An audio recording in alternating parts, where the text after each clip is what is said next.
Welcome to Inside Analog Photo. I'm your host, Scott Shepard, and the Inside Analog Photography radio program brought to you by Fujifilm, making life more colorful. They got beautiful pack film, color neg, chrome, black and white. And what's really cool right now is the Instax. Instant cameras and film is in the country. You got to check it out. www.fujifilmusa.com/professional, making life more colorful. Our friends at Richard Photo Lab, the place to send all of your color film, your black and white, your neg, all the cool stuff going on, even digital files to be printed. Check them out, richardphotolab.com. Our friends over at DR5, the place to have black and white turned into chrome. This is unbelievable. When you see the latitude, the D-Max, the dynamic range, what you can get out of black and white film that's turned into chrome, this is an unbelievable process, and you will freak out when you get your film back. You got to check it out, www.dr5.com. And our friends over at Upstrap at upstrap-pro.com for the camera strap that will not slip off your shoulder.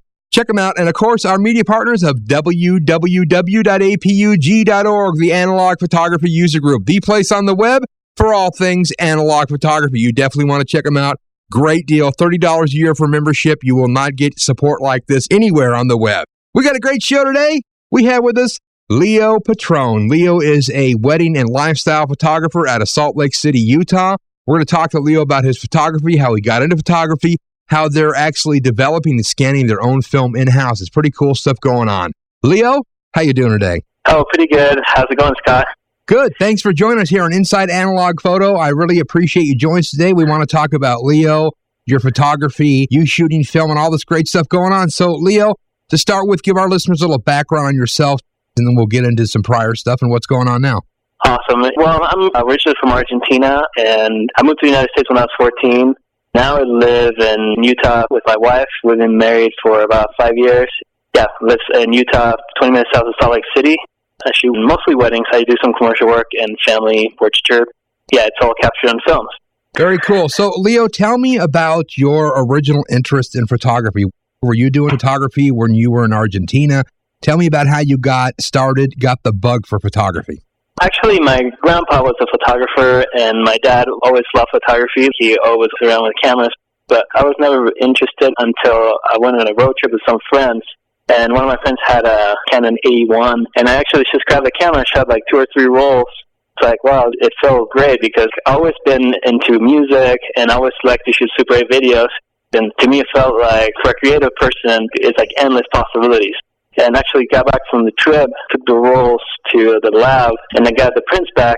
I was like so excited because it was shot with a 50mm lens, 1.4, and the depth of field was amazing because I shot everything wide open. An hour later, I was at the local camera store, and I bought my own Canon 81 program, and the rest is history. I've been shooting film ever since. It's amazing. I love film. Now, this is when you were in Argentina. Did you start shooting and you got your first camera when you were over here? Tell me how that transition was. I started shooting here. When I was a teenager, I was more into music because I play in many, many bands. And then I was into shooting Super 8 videos because actually all my friends were into skateboarding and all that stuff, and I was not very good at it. So I just decided to hang out with them, but shoot Super 8 videos of them.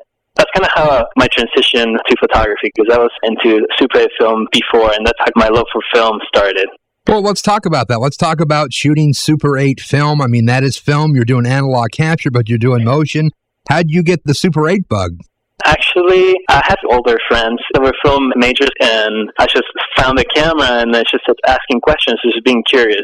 I think everything I've been interested in is just like out of curiosity, and then I just watched Super 8 film, and then I was like, well, I'd love to do this, and then I just picked up a roll, a camera, put it in, send it to the store, develop it, and my parents had an old projector, put it on the wall, and it was like, I just fell in love with it.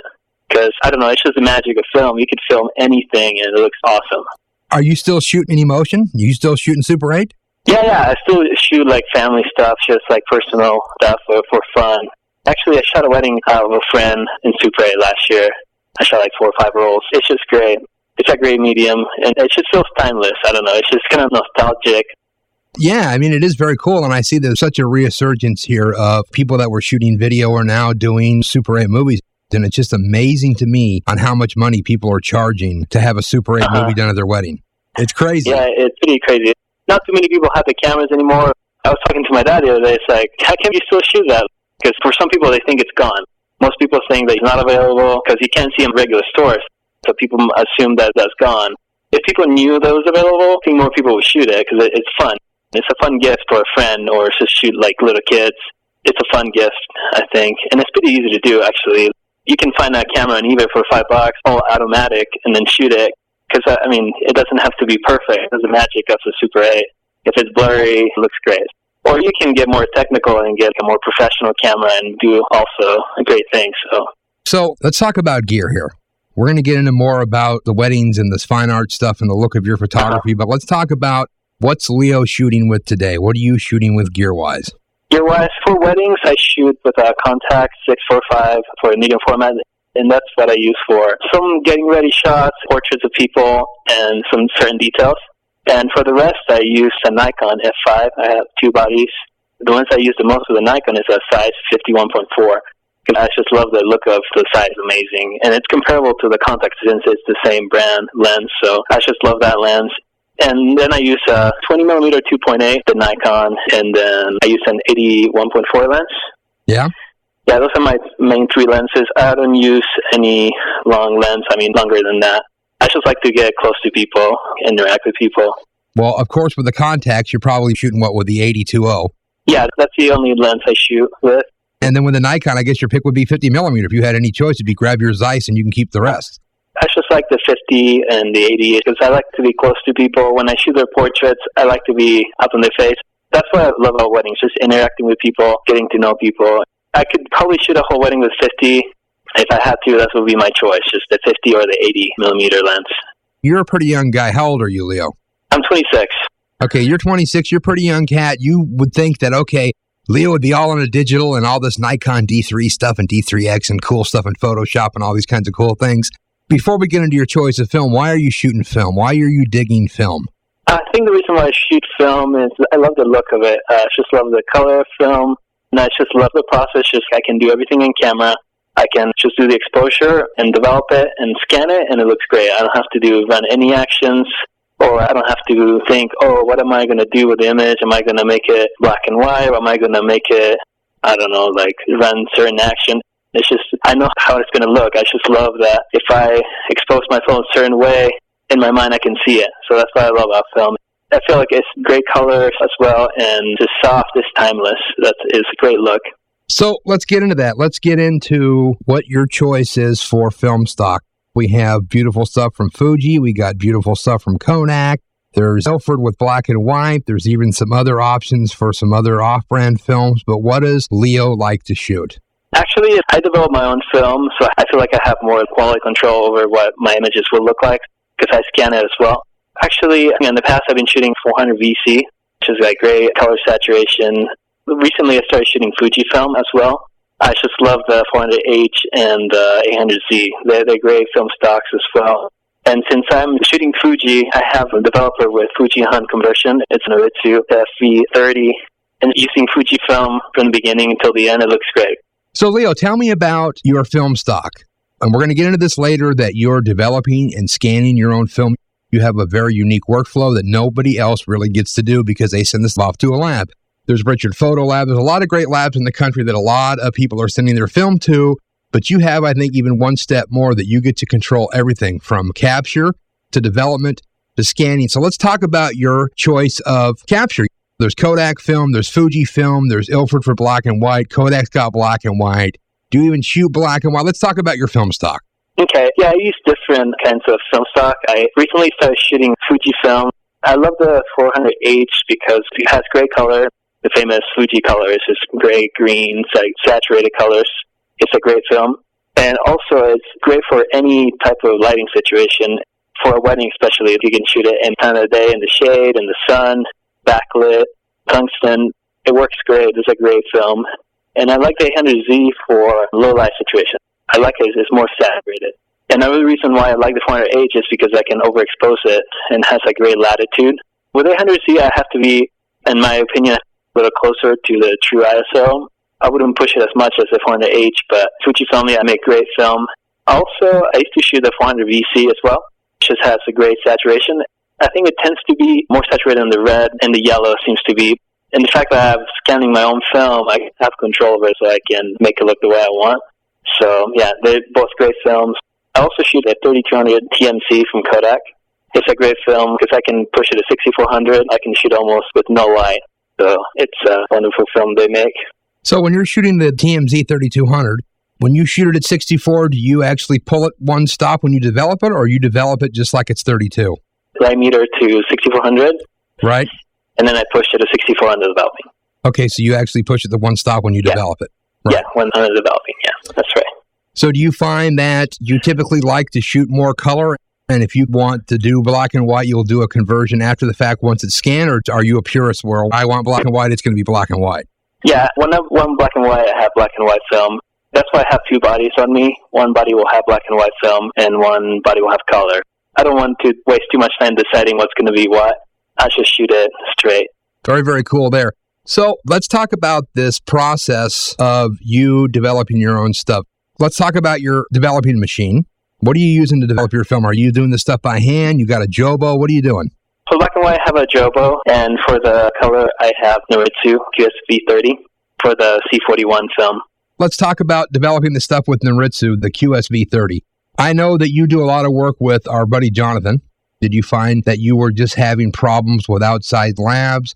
Was it a deal of like, I can buy this machine for $3 or $4 or $5 grand and save the money in a month? You guys shoot a lot of film. So what's your guys' process, your thought behind, okay, I'm just going to get my own developing machine? Yeah, the priority would be to have control over the stuff.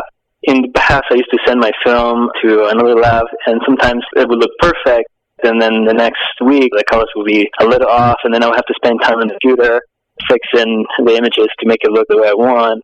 And so that having our own machines, we just take care of that. I scan my own film, and I just run it. I know the chemistry is right on, and then I scan, and I know the colors will be perfect. I always wanted to have completely control because I love the fact of shooting film. I just enjoy the whole process of it. I love the idea of shooting it, developing, and also scanning it. It's just like, it's me all the way through. It's not just me shooting it. It's just a whole process. This is the reason why the color looks that way is because I did it. To me, it's just a great feeling. It's like I'm part of the whole process. So you're using a QSV30 C41 Noritsu processor. Now, this thing's the size of what, like a big photocopier, right? Yeah. Do you find that using that type of processor, you've seen any difference in its development of the C41 process than if you sent it to a lab that was using like a big dip and dunk machine or even doing it yourself on a Jobo? The lab I used to use before, they used to have a dip and dunk. And actually, I don't see that much difference because every time I stop using it, I clean the roller, so make sure that there's no scratches. And that way, we have great control on the machine. And that way, it just works perfect for us. I don't know about other labs, since they're running tons of film, if the case would be the same. Because if you get the machine dirty, you might scratch the film, and also the chemistry could be off. I don't say it works for everybody, but in our situation, it works great just to have our own developer, because we just make sure the machine runs properly at all times. How often do you have to change chemical? How often do you have to update it? How does that work with your process of being up on the machine? Is it real hard to keep on top of this deal? Oh, no. For us, it works great. We run control strips before we run and after we run. It's actually pretty simple to run because it's a smart machine that lets you know when you need to add certain chemistry. The only thing is you have to know when you run the control strip, you have to do the plotting. You have to know that part. So to make sure if you're low on certain things, that's the only thing you have to know what you're doing on that sense. You have to make sure you don't contaminate the chemistry. So what's it cost you guys to keep this thing running? I mean, are you putting hundreds of rolls a month through this? Can someone buy one of these? Because I know if you look around, you can find one of these V30 developers for $1,500, $2,000, maybe a little bit more, depending on where and what. But what does it cost to keep this thing running? And do you fire it up once a week? Is it bad for the machine to only run it once a week? How do you guys do that kind of stuff? It's just depending on how the control strips are coming out. I usually try to run, at least no matter what, once a week, just to keep the machine running. And actually, sometimes I turn the machine every day, just to keep the chemistry running. Yes, I run it every day if I can, because sometimes I'm not home and I don't want to leave the machine on for too many days just in case. It has a setting that you can turn on the machine by itself. So every morning it turns on by itself. You have to keep it running. The more film we run, is the better. Yeah, we just usually run film once a week or twice a week. Is it pretty expensive to keep the machine up? Do you guys spend hundreds and hundreds of dollars a month on chemical, or is it actually pretty economical? It's actually, way economical. For us, it worked great because we have control over the chemistry and then save a lot of money that way on the quantity we shoot. That's great. And I think it's really empowering if you think about it to go out. I mean, if you're a regular, typical wedding photographer and you're shooting film, and let's say you shoot 30 rolls at a wedding. Some people shoot more, some people shoot less, just say 30, okay? What the typical lab going to charge is going to be $25 a roll to get it developed and have a scan done. Mm-hmm. Well, do the math. You can buy a developing machine and pay for it in a couple weddings. I mean, really, if you think about it, let's talk about your scan process. So you develop your own stuff. The machine spits out the negative done. It's already dried. It's ready to go, right? Uh-huh. You don't have to do anything. You don't have to hang it up in a Jobo drying rack or do anything funky. It just comes out. You clean it. And then you guys have your own scanners. So let's talk about you scanning using the Fuji SP2500 comparable to people that think, oh, I got to scan. They got to sit there with a flatbed or some Nikon film scanner that sort of does 6 frames at a time. You guys are using a real full-blown mini lab scanner. Yeah. And this gives you complete control again of the whole process. And I think that's a really big thing with bringing this into the digital environment because everybody wants their pictures on a disc or they want a file for this or they want pictures for Facebook. The stuff's got to be scanned no matter what. And I think this is a big thing that you can really change the way the picture looks and the way the negative is scanned in the scanner itself. So let's talk about how you guys do your own scanning. Is it hard? Was it a steep learning curve? Tell me about that. Actually, it takes time, like everything. I've been actually scanning all my weddings for the past few years. Of course, I improved a lot, but you have to be able to know color. That's basically, if you see color and know what you want out of the negative, that's one thing. Because a lot of people tell me, oh, I want to get my own scanner, but I should let them know. It's not like you're going to put the negative in, the image is going to come out perfectly. You have to know how to use the machine. The machine has some things that you can do to make the image look good. So that's why I don't recommend people to have like their own scanner unless they know what they're doing. Well, it's more work. Then again, too, you have to be trained on this stuff. I mean, if you buy one off of eBay for $2,000 or $3,000 and you don't buy it from a local dealer, I mean, I'm sure if you buy a used one from a local dealer, they're going to help you at least set it up and come over and give you an idea. And then you need to sit down and try to figure this stuff out. You got to master the Fuji software because this thing runs off a PC, right? Then there's a scanner head, and then there's software that you need to adjust. Every picture, every frame needs to be adjusted, correct? Yeah, it's not like one of those simple flatbed scanners you can buy at Best Buy. It's simple, but actually at the same time it's very complex. It has a lot of settings that you have to learn. So it works for some people too much. So that's why I tell some people sometimes just leave it to the pros. I know Rich's Photo Lab, they do great work. They're great at scanning because it takes time to learn the workflow.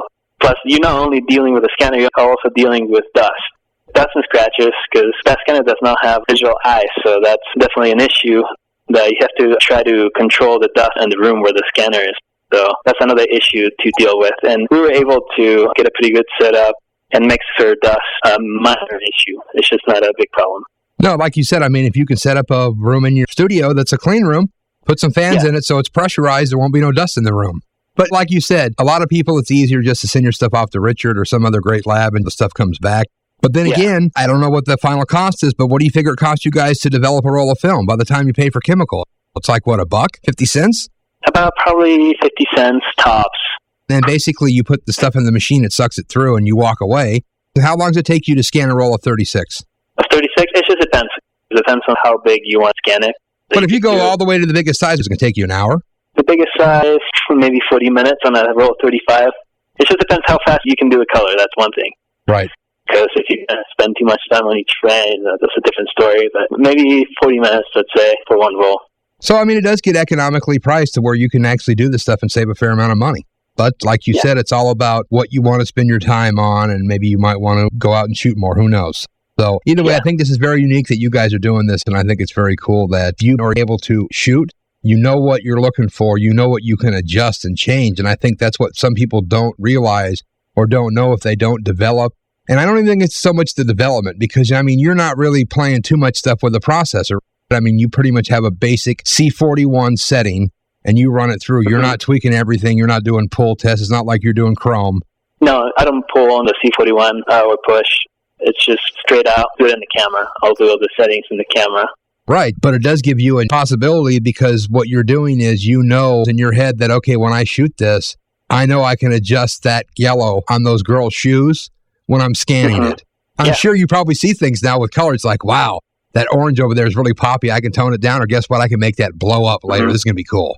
Yeah, that's what I like about scanning my own film because I should see certain situation and I know how it's going to look because I've done it before. Any type of lighting situations, in my head, I know how it's going to look because I've been scanning for such a long time that I can make it look just the way I imagine it. So that's the main reason why I like to have my own setup. This is cool. So let's talk about your deliverables here. We'll just pick a wedding. So when you go out and do a wedding for someone, do they typically just hire Leo to shoot and you give them just scans and they're happy? Are you doing album designs? Are you doing proofs? What do you do for proofs? You have your own printer or you don't even give people proofs? It's like, here's the digital files. Actually, I like to give people proofs because I just like the idea. I don't know. When I look at photographs, it's a totally different experience for me to look pictures in the computer or sitting down with friends and look at a paper because I feel a rush when I look at pictures on the computer. And people are like, oh, go back. It's a totally different feeling than sit down with your friends. I like to have both. I want people to have the opportunity to have a digital file, of course, for Facebook and for their blogs, but also I want them to have it on paper to experience that. I don't know, that's something that I enjoy about film and print, just like the old school way.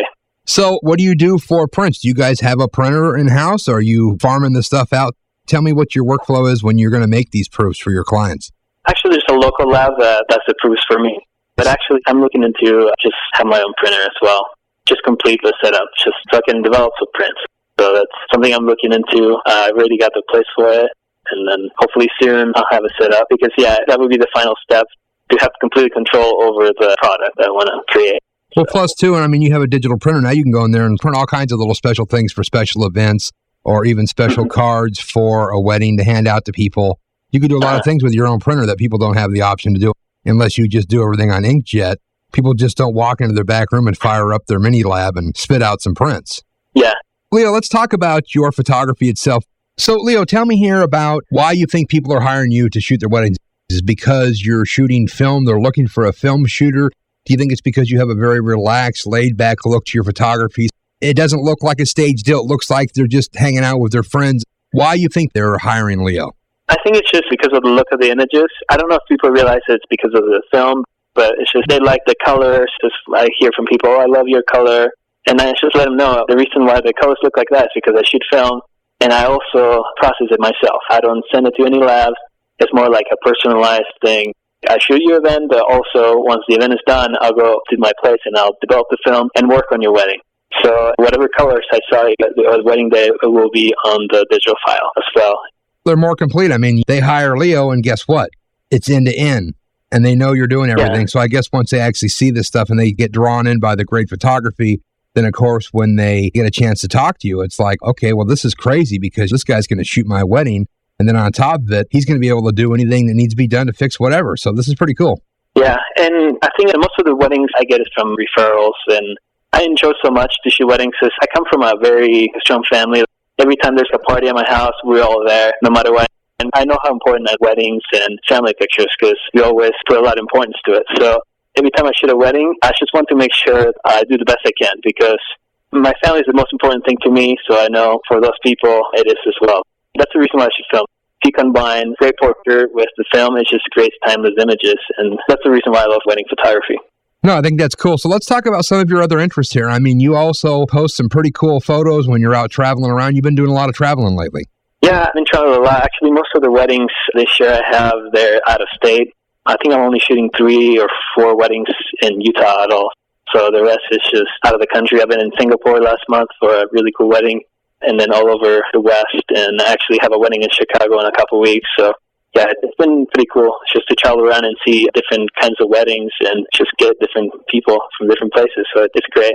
And every time I go on a trip, I make sure I bring my camera because I like to just walk around and do personal work. Because I believe like personal work is what's going to make me a better photographer.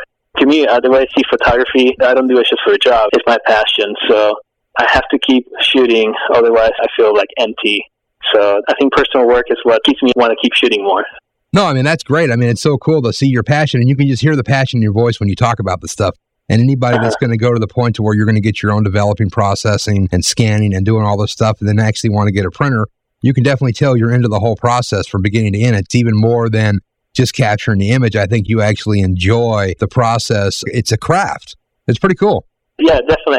Tell me about some personal projects that keeps you fresh. I mean, you do shoot a lot of weddings. You do like to shoot portraits, but you also do this great travel photography. Like you said, when you're traveling around, you got to have a camera with you. Is there any kind of projects you would like to do that you've been wanting to do that you haven't had a chance to go shoot? Is there something you want to do photographically that you really haven't had the chance to do yet, Leo? Well, I'm from Argentina, so I try to go there like once a year. So at some point, I would like to just keep shooting in Argentina. It's just like part of my life. I lived there 14 years, and my parents are from there, my sisters are from there, so I just enjoy shooting there. So that's one of the projects I have, shoot the place over the years. I might even photograph how places change over time. So I think that's something I always do. That's going to be like one of my projects, is shoot where I'm from and the people there. Also, I like different places in general. I just like to photograph stuff that people might not think it's interesting and just make it look cool. Because I believe any city, any place is worth seeing. So I just love to walk around. That's what I enjoy doing. That's what keeps me going. It's just the next corner is going to be something amazing. That's what I enjoy doing. I'll probably be doing this forever. No, this is great stuff. So, Leo, why don't you give everybody the address to your website? You have beautiful images up. You got a cool blog that just shows some really cool photography when you're out and about all over the world shooting this cool stuff, and how people can get a hold of you and just check out what you're doing, because I think you're very enthusiastic about photography, more even so with shooting analog. And I think people would really like to learn how you guys were able to do this stuff and you have your own lab. I mean, this is really cool to be able to do everything yourself, and I think most people would be scared. But this is cool stuff that you guys are up to, and you're just doing beautiful stuff. So where do people find out about what Leo's doing and go look at all this great photography? Yeah, you can go to my website. It's leopatronphotography.com, and also have a blog. It's leopatronphotography.blogspot.com. And the blog I post, I try to keep updated and just put images like personal work and professional work. Also, for people that are interested in getting into film, because I hear a lot of people are actually trying to get back to shooting film, which is a good thing, so keep film alive is important to me. So my friend Jonathan Canlis, he's teaching a workshop. He's been on your program before. I just always like to let people know, because he's a great teacher. If people that are interested in learning how to shoot film, it's just like the whole process, they should definitely check him out. His website is Jonathan Canlis Photography, and then he has a link for the workshop right there. I want people to keep shooting film, so I'll keep shooting it, and hopefully more people will. No, I think more people are. More people are getting fed up with digital. They're wanting to get back to a true craft. I definitely look forward to seeing you coming up here in July. Jonathan's going to be doing his workshop again, but this year in San Francisco. I'm assuming you're going to be there. It's going to be cool to be able to hang out. Yeah, I will be there. It's in July. I believe it's 14, 15, or 16. I can't remember exactly, but it's in mid-July. Yeah, this is good stuff, and it's going to be fun to hang out with you guys again. It's just great to talk to you, Leo, about your passion for analog photography and to see all this great stuff you guys are doing. And I do really appreciate you taking time out of your busy day, because I know that you've been slaving there in the lab and scanning and developing stuff today. And just thanks so much for joining us. And this is great stuff, and I definitely look forward to having you guys back on Inside Analog Photo. We're going to see you at the workshop Film Is Not Dead coming up in San Francisco, and just great work you're doing, buddy. Yeah, thanks so much, and I appreciate you having this type of show. It's just keeping film alive, and it's fantastic. Because seriously, it would be so sad if people stop shooting it, period. Because it's so many years. It's like that's how photography was invented on film. So it's just, I appreciate so much that you do this. It's great. I really appreciate it, buddy. Thank you so much, and we'd look forward to talking again, Leo. All right, thanks so much. Well, there you go. Leo Patrone. Isn't that cool? Great stuff going on, Leo. Beautiful photography. Great insight into how they're developing and scanning their own product. Really cool workflow. Check his website out. Great stuff. I've been your host, Scott Shepard, here on Inside Analog Photo. And of course, the Inside Analog Photography radio program has been brought to you by Fujifilm over at FujifilmUSA.com/professional. Our friends at Richard Photo Lab at RichardPhotoLab.com. Our friends at DR5 at DR5.com. Upstrap at Upstrap-Pro.com. And our media partners of the Analog Photography User Group over at www.apug.org. We'll be back next week with more great analog photography.